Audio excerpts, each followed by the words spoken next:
Уважаемые жители республики, добрый день.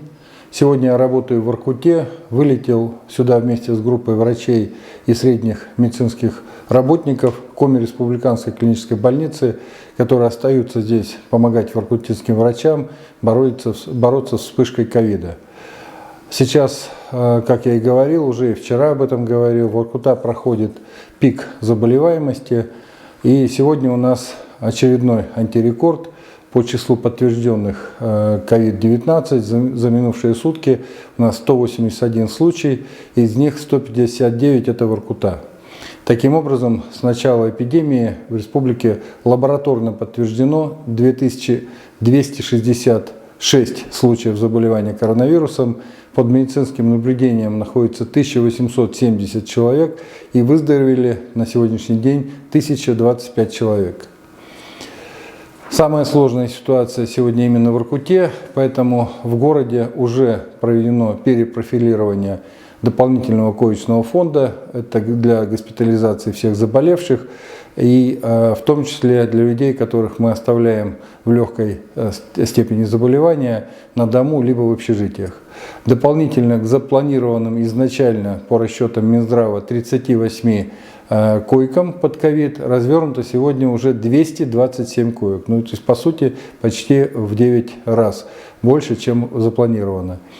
Также, чтобы иметь резерв коек, вот здесь на месте мы вывозим санавиации пациентов, ну, практически сейчас уже в ежедневном режиме в больнице Сыктывкара, где на базе Коми республиканской клинической больницы и республиканской инфекционной больницы проводим специфическое лечение. Сегодня я с коллегами проверил ход работ в здании бывшего санатория профилактории Заполярья по подготовке к открытию обсерватора. Ремонт финансирует компания «Воркута-Уголь» в рамках соглашения о соцпартнерстве. И сегодня готовы первый, второй этажи здания. И, по сути, мы все-таки продолжаем наращивать там мощности, готовим еще к открытию третий и четвертый этажи, с тем, чтобы разместить к сегодня имеющимся уже в резерве 46 койкам еще 60 коек, чтобы выйти в общей сложности на 106 коек обсерватора.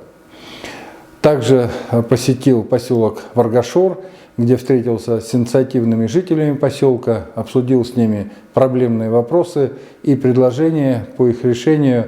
Сразу дал несколько поручений.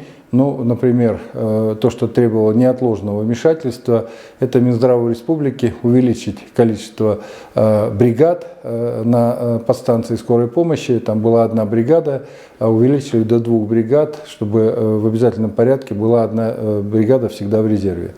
Осмотрел также социальные объекты, посетил Дворец культуры, где открыт новый кинозал. Побывал в Варгашорской врачебной амбулатории, ознакомился с условиями оказания медицинской помощи.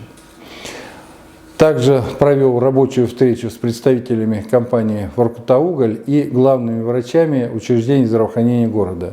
Обсудили вопросы дальнейшей борьбы с коронавирусной инфекцией. По итогам встречи приняли ряд важных решений, а в основном, конечно, это направленное на локализацию и ограничение роста заболеваемости COVID-19 на территории Воркуты. Уважаемые жители, это все, что я сегодня хотел вам сказать.